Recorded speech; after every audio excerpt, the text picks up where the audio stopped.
What's up, guys? Claire here again with the Grit 101 Challenge. Welcome to week 1. By now, you should have received your macro and calorie prescription based off of your goals. This is whether you want to lose weight, tone up. I'm going to get into the details in a little bit about it, but that's what the prescription you're getting, that's what it's about.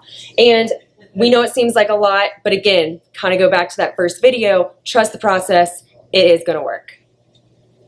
So, the first thing that you're going to see in your prescription is calories. This is the most important part of any diet because whatever your goal is, we've got to make sure calories are in check. So if you want to lose weight, we got to have you in a deficit. If you want to tone up, need to be eating around maintenance, which is basically just how many calories you are burning in a given day. If you want to build muscle, we got to increase those calories past that maintenance amount so that we can actually add on some weight. Your calorie expenditure was calculated based off of determining your basal metabolic rate. This is just taking your age, weight, and height into the picture. Gives you basically, that is just the number of calories you're burning at rest, not even factoring in activity level. What I did then is I, based on your activity level, basically how many times you're here in a given week, or your profession, I multiplied that by your basal metabolic rate to give you the basic calorie expenditure that you're given for maintenance. And then based off of your goal, whether it's losing weight, toning up, or building muscle, I just adjusted it accordingly. The next thing that you're going to see is macro prescriptions. So your macronutrients are the 3 things that are in every food. They're just the big portions that make up your diet. They're protein, fats, and carbs. Protein is the first macronutrient you'll be incorporating into your diet. This macronutrient is crucial. It is basically the building blocks for every process that goes on in your body. It helps you build muscle. It helps you maintain a good body composition. It also keeps you full and satiated. It actually takes longer to digest protein. So eating it kind of reduces some of those cravings and may help you in a diet when you're constantly feeling starving or when you're craving that ice cream. Having protein may help with those cravings. Think if you're going to eat a dozen donuts or a dozen chicken breasts, what are you going to be craving 1 hour after eating donuts versus eating a dozen chicken breasts? No one really wants to do that, but that's the basis of it. And then it helps keep blood sugars managed and low. We don't have crazy insulin spikes, and again, lowers those cravings and side effects of having elevated blood sugar. What are some examples of protein? All meats that you can think of. Ground meat, so beef, turkey, chicken. You can make some delicious turkey burgers, beef burgers, chicken burgers, you name it. Any sort of chicken, whether it's chicken thighs or breasts, you can bake them, roast them. It is completely up to you. All of your beef and pork, even deli meat is included in that. Fish is going to be another good source of protein. Salmon, mackerel, whitefish, sardines, anchovies. Kind of make sure it's a little bit lower in that mercury, but these are good examples of low mercury fish. Eggs and egg whites are also a good option, especially if you are vegetarian. Tofu, tempeh, beans, and legumes, also great protein sources, in addition to protein powders such as whey protein, pea protein, you name it. Where we do want to limit the protein powder maybe to just a max of 2 servings per day, so maybe just throw it in a post-workout shake, but other than that, minimize how much protein powder you're putting into your diet. But it's still an option. The next macronutrient is going to be fats. This is also a crucial macronutrient for your diet. Fat is stored to provide fuel for many bodily functions. It's basically makes up the membranes that surround your cells, and it controls what's getting in and out of your cells. It also helps keep you warm and provides tools for homeostasis, basically keeping our bodies healthy longer. It is so crucial in relieving inflammation in your body. So if you're constantly achy or joint pain, you have achy joints, increasing your fats is going to help a ton with that.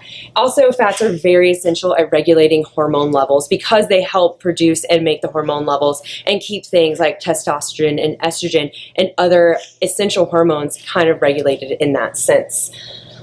Examples of fats are going to include a lot of oils, so olive oil, coconut oil, any other oil like that. Avocados, nuts such as peanuts, almonds, walnuts, pecans, in addition to seeds, so flax seeds, sesame seeds, pumpkin seeds, and any sort of ghee or butter. Try to get an organic source simply for the quality of it, but also a good example of fats.